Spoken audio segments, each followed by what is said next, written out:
to be able just to jump off something or fly off something and then just float to the ground and just walk away, that's kind of magical stuff. Risk is there.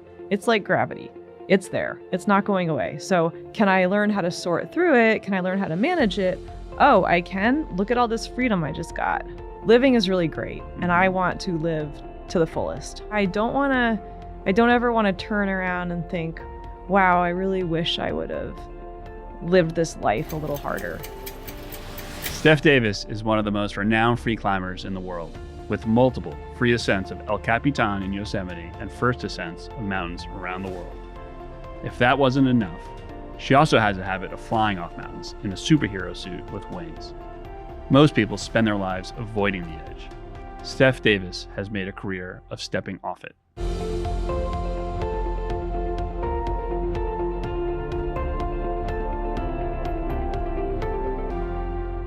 Steph, welcome. Honored to have you here. Thank you.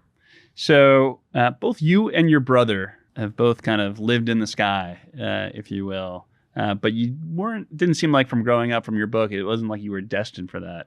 I'm curious if your childhood, like, were there any seeds that were planted that, looking back now, you would almost expect the life that you're living now? No seeds. No. Absolutely not. I had a very sedate childhood.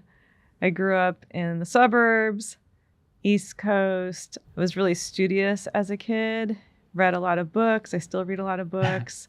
Played classical piano, and there was like freedom from being a 70s kid. So I was sent out to play in the woods before dinner, things like that. But there was no organized camping. I didn't do really sports as a kid at all. Nowadays, if you send a kid out in the woods to play before dinner, it's like, you can never do that. Yeah, in a lot of places, right? Yeah. That's kind of unheard of. Yeah. And then especially, I would say, with my family, who's a pretty safety-oriented family, were it to be now, I wouldn't have been sent out to the woods.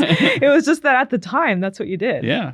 So yeah, I think it was a huge surprise to everyone when I started climbing and just did like a pretty big turnaround. How did you start? There had to have been the first climb, or like what brought you to the first mountain? I started climbing when I was 18. And I was in school at the University of Maryland. And I was just sitting outside one day at campus, and a guy asked me to go rock climbing, which I didn't know what that was. I mean, again, when I started climbing, it was the early 90s. Yeah. So it was not like now. It was not like extreme sports and climbing in movies and climbing gym, like nothing, especially in Maryland. If you weren't in this fringe core outdoor world, nobody ever heard of it. Yeah. So I didn't know what it was. And I was just like, what is that? I guess I'll go and find out what it is. And just completely about-faced on wanting to go climbing all the time. Yeah. Do you remember like that feeling? Like what drew it to you, I suppose? So many things. It's hard to say any one thing. A big part of it is that I'm just a really curious person and I like finding things out. And so for me, it was this shocking, what is this whole world that I never knew existed before?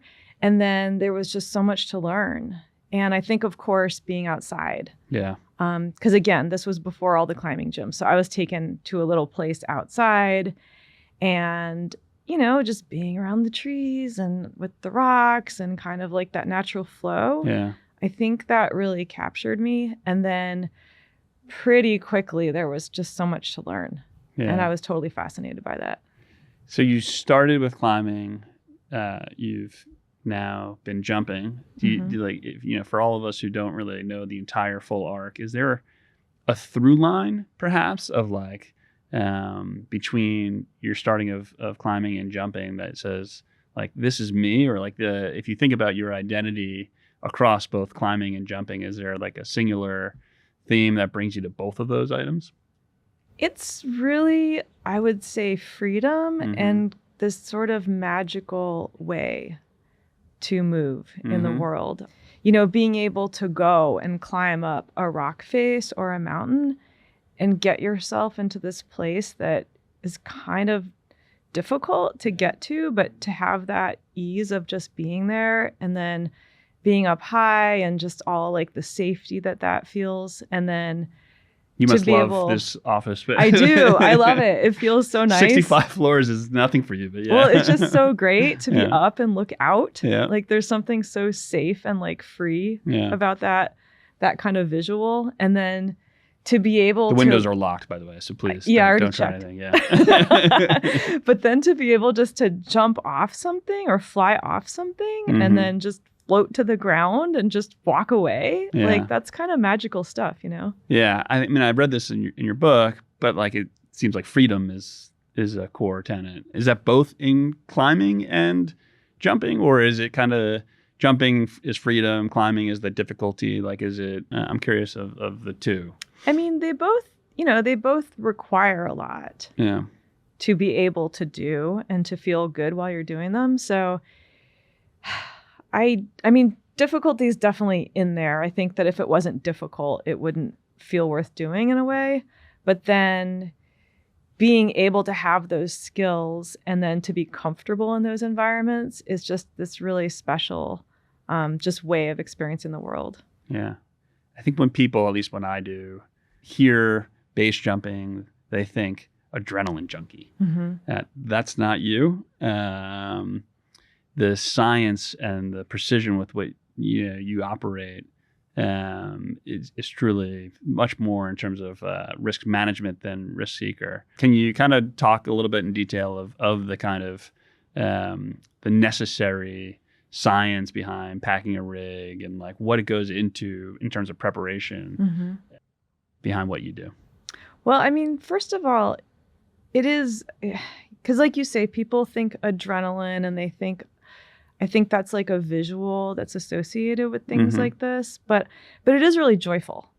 And that's why I think that you're always going to see like there is energy and there is just like this happiness of being able to get to do these amazing things and like how great that feels. So there is a ton of joy associated with it for me. But in order to get that, like I said, it does require a lot. And for me, the good feeling comes from going to do something, whether it's climbing or, jumping off with a parachute or flying off with a wingsuit or whatever the thing is. It's like you want to do this spectacular, really amazing thing. And then you need to have a lot of skills. You need to work for it. You need to be really ready because you want it to feel great. You don't want it to feel like you're just kind of scratching and sort of got away with it. And, that's like a terrible feeling. And so in order to feel really... My children would argue otherwise, I think. But yeah. You think so? I don't know. They seem to like to get away with a lot of things. But yeah. Well, I mean, there's that exhilaration, I think. Like, if you see a dog and it like... jumps really far and slips a little and makes it like runs all around just like I panting. Hate that feeling of like, wait, did I just survive something? Yeah, but to me that's not like a good feeling. It might be like an emotional feeling, but it's not a good feeling. Like the good feeling is when you prepare yourself, you execute, and it goes perfectly like you wanted it to go, and then you're at the end of it like, wow. Wasn't that an amazing thing? And then you can happily go do that again. So it does, to me, it's very detail oriented, a lot of preparation, and it's like an ongoing thing, like I'm all the time climbing, I'm all the time skydiving, base jumping, training, because again, like I want this stuff to feel good. Yeah. And so the training is part of what feels good as well. Does it feel the same now as it did when you first started many, many years ago? Or? No, it doesn't feel the same because especially with jumping and air sports, there's this whole process of learning to do things and you kind of like have to do it. You can kind of progressively build what you do over time, but like AI is not going to be able to solve that no, feeling. And the first time you do any jump, you literally have to just go do it.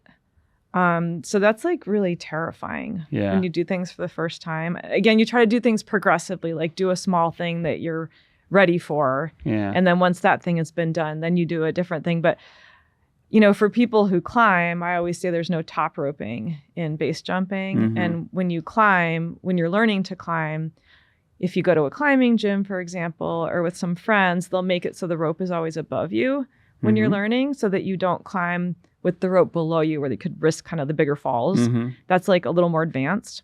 And so it's this kind of friendly way to get into climbing where the rope's always above you.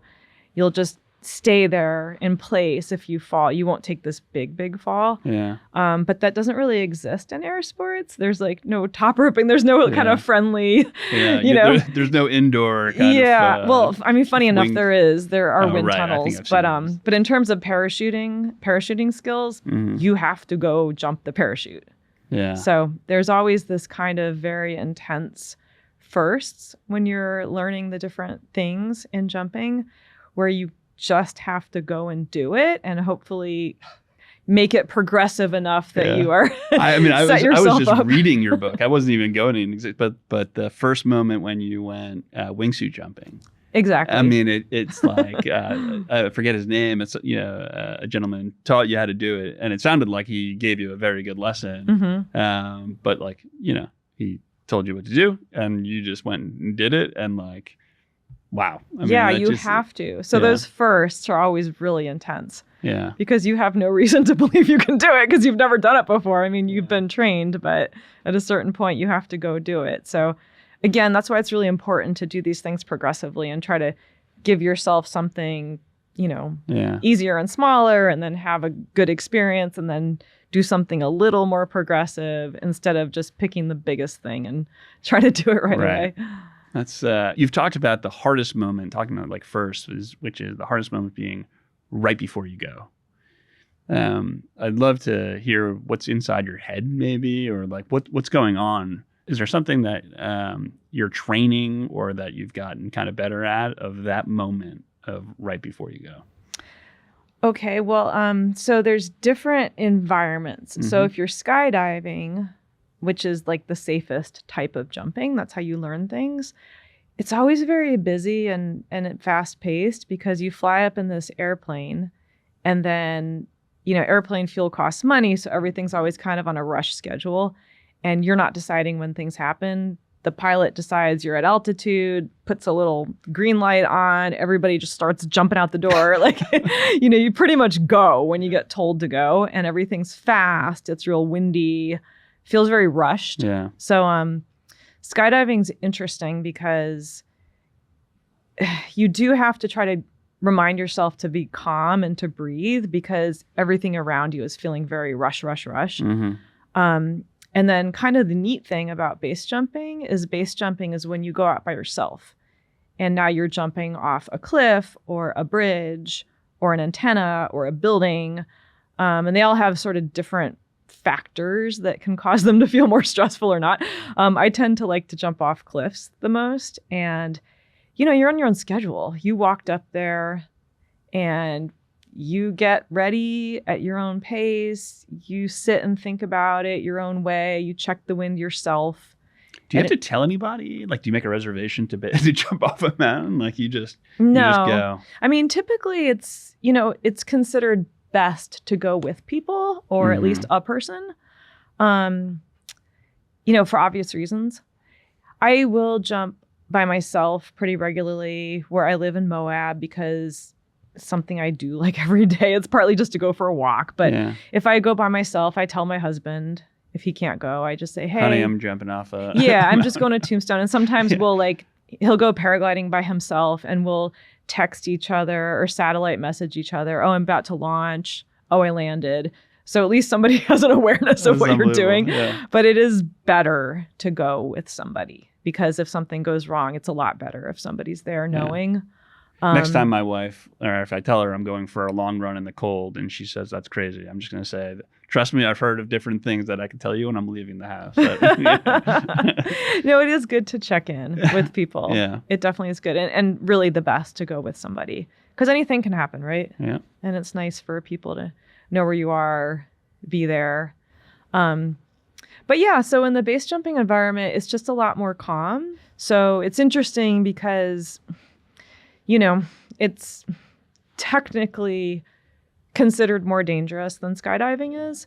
But I have always found it interesting that the energy can feel a lot more like rushed and loud and busy in a skydiving environment, whereas base jumping, you can really just breathe and settle down. And so I tend to like to, at the top of a cliff, get all my stuff on, check the wind, look around, and then just relax and take some time. So I think the biggest thing, and the way you're saying, like, it's ironic in the way you talk about it being relaxing and calming is, I think, again, just so much different than what I think people imagine in terms of like an adrenaline junkie or someone. Like, do you find in your community of friends, like, is this the personality type of people who kind of base jump? Or well, everybody's different, and you're always going to find that in everything. Everybody's got their own style, personality. So I think what happens is, I think there are people who are like pretty high energy and they do love the adrenaline and the group and, being wild.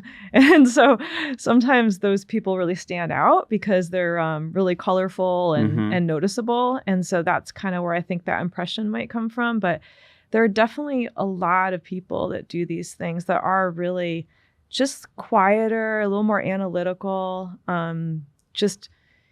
there is a lot of technical aspects to all of it. There's knowing how to fix your gear, how to pack your gear, know how everything works, all the little pieces that are at play. So people get really attracted to that. Like, there are a lot of kind of like,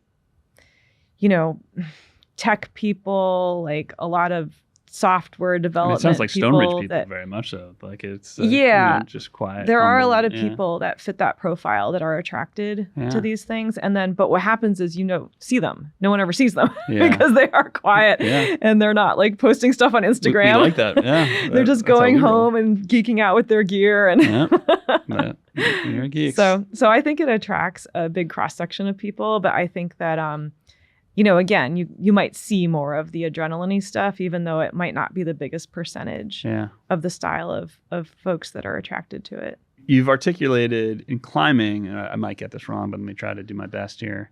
There's sort of two different mindsets. When you're free climbing, your own, approach is much more conservative. Like, you don't go outside your boundary.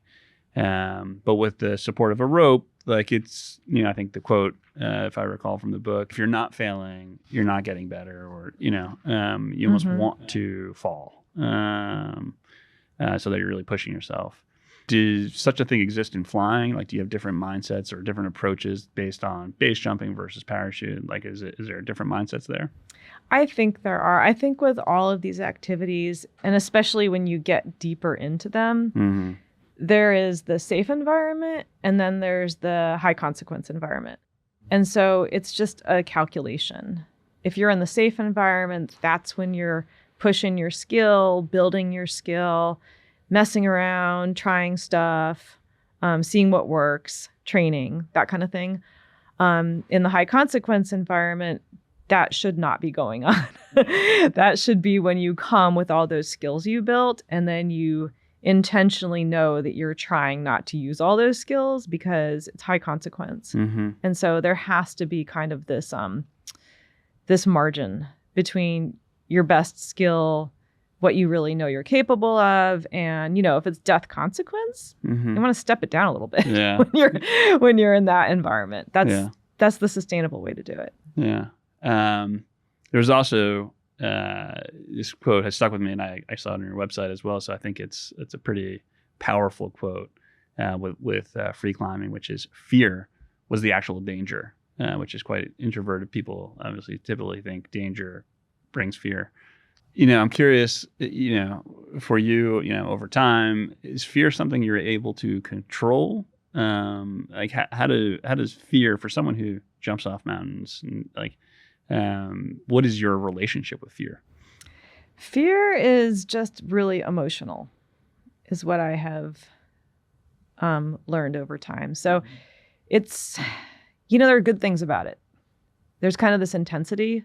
And I think for me, I, over time, have tried to split apart some of those feelings that come in intense moments, because what can happen is you can be in an intense moment and then feel all these emotions, and then your brain can think, I'm scared. And then and then all the negative things can happen, like freezing, doubting, performing badly, whatever all of it is, But you can also start feeling all those emotions and think, okay, hold on, what really are these emotions right now? Because I kind of want a little intensity. I want to perform with an edge that doesn't happen on the couch at home. Yeah. So maybe I want some of this. So just being kind of patient with it and not having that gut feeling of, I want to get away from this. I want to stop. I'm not comfortable. I don't like this feeling. Right. Just kind of being willing to stop a little bit and figure out, well, what are these feelings? Is there something I want here? Is there something I don't want here? For a while in my journey with it, I went through a phase, maybe like a decade or so, where I felt like if I'm scared, I especially have to do it because I can't give in to this. Yeah. And then over time, especially doing things that were riskier and riskier, I started to feel like, okay, hold on. It's pretty clear to me that I can do things despite being scared. That's been made clear. I understand that. But now, hold on, maybe if I'm feeling something really strongly, maybe I need to stop and listen to that a little bit and not just use it as this fuel where I'm going to go anyway. Yeah. So I kind of had to reevaluate that a lot. And it actually sort of, when I started wingsuit base jumping, because it is so dangerous, and I had to say, okay, so first I had this phase where I was scared and I wanted to leave and not do things. Then I had this phase where I was scared and I would especially do the thing. Yeah. And now I'm in a place where I'm going to spend even a little more time and say, hey, is there something it's telling me here? Yeah. Because clearly I'm not just ready to run away. So if it keeps kind of knocking at the door, I need to maybe open the door and find out what it has to say right now, because sometimes there is a reason and there's always, to be scared. For me personally, it's like, with running or what have you, is like, listening to your body. And as I've gotten older, I try to get better at that, but I also continue to struggle with, I want to prove to myself that I can do this despite that instead of, so it is a struggle. And I think stress is similar to fear, which is a little bit of it actually can sometimes help you perform. And people, I've heard of a lot of people who kind of like almost to procrastinate because under a time crunch, they will actually perform better when they know they simply have to do it in a very short period of time.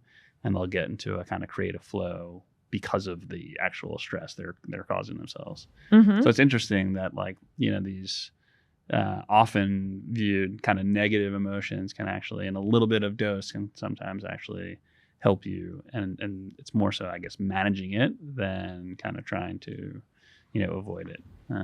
I think fear is like fire. I think you just described it. If you think about how we use fire is really useful. We use it for everything. But if it goes out of control, it just destroys everything. So it's exactly that. Next, on to uncertainty. So from fear to uncertainty. You said in your book, the only thing that's certain is uncertainty. And it gives you, frankly, some comfort. I spoke to an Olympic athlete recently for this podcast who talked about being able to kind of work through, kind of similar to what we were just talking about, but you have to know that uncertainty exists. Is that something you train? I mean, it just seems like that's a trait that very successful people, I think, have in them, which is uncertainty or discomfort, like working through that and being able to embrace it instead of avoid it. It seems like that's an important trait. Yeah, I think that comes from doing a lot of activities that are dependent on conditions, natural conditions, because you can't control that at all. And so, for example, say there's a climb I really want to do. It's like a long-term climbing project where I've been training, working on it. I'm trying to one day climb the whole thing without falling onto the rope. And sometimes that can take months or years with a really hard climbing project. Yeah. It's like, you're choreographing a dance and you have to perform it perfectly. And until you do, you haven't done it. Mm-hmm. And that can take a long time. And it can get really complicated because it can be not just like, are you physically ready? And in that exact moment when you're physically ready, sometimes it rains that day, or it's the wrong season now and it's too hot and you have to wait until it's colder, but you're only physically ready right this second. And it just gets really complicated. And then jumping too, wind is such a factor. And so you can fly to Europe and hike up somewhere in the Alps, and it's this wingsuit jump you really want to do so badly. And then you get to the top of the mountain and it's all the clouds are in, or it's too windy or something, and you have to go back down. And so just realizing that you just don't know what's going to happen with things. Like, you kind of control all your stuff, but other stuff is going to be totally out of your control. Right. And so I would say from a parenting perspective, that's one of the biggest, things in terms of resilience. And like, as much as we try to give our children, a clear path, you almost don't want to, because they have to build the muscle of learning that, things can happen, and being able to adapt to those changes. Yeah. You just never know what's going to happen. I mean, you do your best, but you just don't know. Yeah. Lastly, ego. Within this section, I think it was your friend Marta, who kind of opened your eyes to a lack of ego is really what keeps you uninjured. I'd love to hear your thoughts on kind of how a lack of ego can kind of help in your survival. Well, I mean, it definitely can. The great thing about climbing is, you're failing pretty much all the time if you're trying to push difficulty in climbing. And so you probably spend like 99% of your time climbing, falling off stuff or not knowing how to do it, or it being too hard for you. And then maybe this 1% of the time that you're actually succeeding on something difficult. So you definitely, that sort of informs how you feel about everything. And then definitely the same thing in terms of safety with air sports. It's interesting because there's not that physical limitation that you get in climbing. So in climbing, you're always just getting smacked down. And so you definitely walk around thinking you're not all that, right? Yeah. Because it's so rare to actually be succeeding in climbing. But with jumping, physically, you usually can do it. It's just a question of, did you get yourself off the edge, and then is it going to work out after that? So you can get lulled into this feeling of, oh, it keeps working. I'm doing really great. And then it is very important to realize that there's a lot of ways things can go wrong. Yeah. And so anytime you do a jump and things don't go wrong, yes, it's partly because you did a good job or you made good decisions or something, but there's a big X factor there. And so it is important to realize that you are kind of getting lucky a lot of the time. And it's not just that you should always be doing more because you're so good at it. Yeah. And that can get, for some reason, that is hard to see sometimes in jumping when things are going well. Yeah. One part that I can't avoid because it's just like, for me, I watched some of your videos, and even to me, there was one where you're kind of gliding through, and it's like almost like you missed the trees or like something by like this much, and you're flying through it. And I feel like a near-death experience. You've talked about death as being a part of life. I'm just curious of has your mindset around mortality always been like this? Like in your first climb, in your first free solo, did mortality come through your head in a different way than it does now? Or how to, not to bring up a tough subject or a downer, but it's just, it has to be part of your mindset, I suppose. Yeah. I mean, when I first started climbing, like I said, I was 18. So I think when you're 18, you see life very differently. Yeah. Same when you're 20, same when you're 30. It's just, I think mortality feels different at different times in life. And I don't know what it will feel like, if I'm 60, 70, 80, that kind of thing. But I do know it feels different. And The main thing I think about when I think about living and dying is that living is really great, and I want to live to the fullest. I don't want to get to the end and then feel like, gosh, I really wish I would have experienced life in XYZ way. So the important thing to me is to really embrace everything and follow everything that inspires me, but, to do it in a reasonable way, because I do want to keep doing it, and I do want to stick around and see how things evolve over time. It's not necessarily in my control, but there are things in my control, and I try really hard to do a good job. But yeah, I don't ever want to turn around and think, wow, I really wish I would have lived this life a little harder, because, nobody gets out of here alive. You said something earlier in our conversation that resonated with us here at Stone Ridge, which is that you get to do this. And it sounds like, and we talk, here, that we get to do this with amazing people, and we get to do this in this amazing office, and we get to do this amazing work. So there's just embracing it from a perspective of gratitude instead of perhaps a much more mortality or death focus. It sounds like you're really just seizing life, which I think is awesome.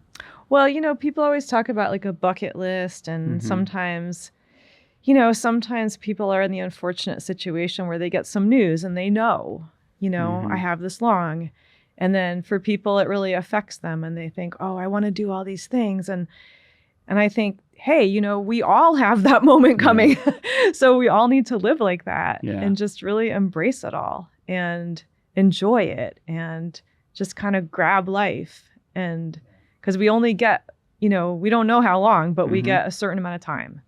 So just to be, again, I think people are uncomfortable thinking about death, and it makes people sad, and it's scary, and people don't like it to think about it. But it's a part of life. I mean, that is life, is that the fact that it's finite and that we only get a certain amount. So to be present with that in your mind, and to really appreciate everything and love everything and do everything you can, and just to, think to yourself, wow, I get to do this. Yeah. Isn't this the coolest thing ever? That's awesome. Yeah. We love that. I loved your book. You're my favorite character in your book, but I do have a second favorite. Fletch. Yeah. Your dog. I'm a huge dog guy. My dog is my best friend. I learn, constantly from my dog. You talk about gratitude, his own approach to life is amazing. I'd love to hear lessons you've learned from Fletch, or your 3 cats, or your other dogs. Fletch was kind of like my soulmate. Fletch and I were partners, basically, and we had a really amazing relationship that way, where we were kind of just sort of peers, doing things together. And Batman and Robin. Yeah, pretty much. Yeah. I mean, she was a really, really, really phenomenal dog. She was just so self-possessed and just very wise and very independent. And so we would just kind of, we just really had that relationship of being partners. And then my next dog, Cajun, Cajun died 6 months ago. I'm so sorry. Yeah, she was 15. She had liver cancer. So, but she did really, really well until just the very end. I thought she would live to be like 20. So I was still just like, what is happening? Yeah. But I mean, she had an amazing life for 15 years. So I have to be grateful for that. But Cajun was so different. She was just like this wild child that you had to try to manage. Sometimes it's good to have someone like the opposite of you, which is it keeps you totally not like Fletch in any way. And she was just such an amazing, crazy little creature. And then even when they're gone, I mean, I think about Fletch and Cajun pretty much every day. And they're just so important. Yeah. I hate to bring it to from dogs to work, but we're here at Stone Ridge, where we talk a lot about kind of helping to prepare for an uncertain future. Mm-hmm. We talked about uncertainty. We've talked about this in the parallels between, risk management and finance, but I'd love to hear your thoughts and the parallels of kind of what you do and kind of what we do in financial services in terms of risk. Mm-hmm. Any thoughts on kind of the parallels or? Yeah, I mean, a big part of what I do is manage risk. Mm-hmm. And so I think that we have a lot in common in that way. And just fundamentally, the fact that we see it that way is, and I'm sure you've experienced this too, when you kind of are out in the world talking to people that do different things. Some people just have so much discomfort with just the idea of risk and would like to not handle risk at all and just don't want it. And realizing that risk is always going to be there. And when you learn how to manage it, it actually improves your life and can bring you a lot. Not just keep things bad from happening or, all this danger associated. Because I think people get really spiraled into feeling like risk is bad and risk is scary and how do we not have it? And then when you kind of flip that switch in your mind and you're like, hey, risk is there. It's like gravity. It's there. It's not going away. So can I learn how to sort through it? Can I learn how to manage it? Oh, I can. Look at all this freedom I just got. Look at all these rewards on the other side. Yeah. And so becoming comfortable with it and wanting to work with it is just a huge change in vision that, again, I think is really second nature to you because of what you do. And that doesn't seem very odd Mm-hmm. of a way to describe it. Yeah. But a lot of people out there are not comfortable with it. And it becomes really limiting, actually. Yeah. Interesting. What's next for Steph Davis? This summer, right now, I am sport climbing a whole bunch, which is actually a very safe style of climbing. And it is considered free climbing, but you have a rope. And so it's kind of the pushing the difficulty style of climbing. So what is it exactly? It's probably like the safest kind of climbing. It's when there's a rope and then people who open the route is what it's called, will go find a way up a rock and they'll actually drill bolts into the rock. And so when you climb, you don't even have to find cracks and put pieces of gear in them to clip your rope to, which is a kind of climbing I do a lot of. You just walk up, there's bolts, you just go clip, clip, clip, clip, clip your rope as you go. Yeah. And so the idea is that it's meant to not be about the risk. It's meant to be about pushing the difficulty. And so, so usually in the summers, depending on the summer, a lot of summers I like to do that the whole summer is just push the difficulty, because it's nice to have that. Because then, like I talked about, if you want to go do something else that's maybe a little more high consequence, whatever, and you've brought your level up a little higher, it kind of puts you in a better position. Is there a specific location that you're looking to climb that is your kind of goal or? This summer, I'm probably going to mostly be climbing in Colorado, which is neighboring state to Utah. So it's very close to home, but a lot better conditions because I live in Moab and it gets really hot in the summer. So the choices there are either leave or do other things. So when it's like that, if I'm not going to Europe or something, I tend to want to go to Colorado and get cooler temperatures. Those are good options. Yeah. I would like to get to do those things. I am lucky I get to. That's awesome. Yeah. I love it. Steph Davis, thank you so much. Thank you. As a reminder, all investing involves risk. Principal loss is possible. This podcast is not investment advice, and the opinions expressed here do not represent a formal or official view of Stone Ridge.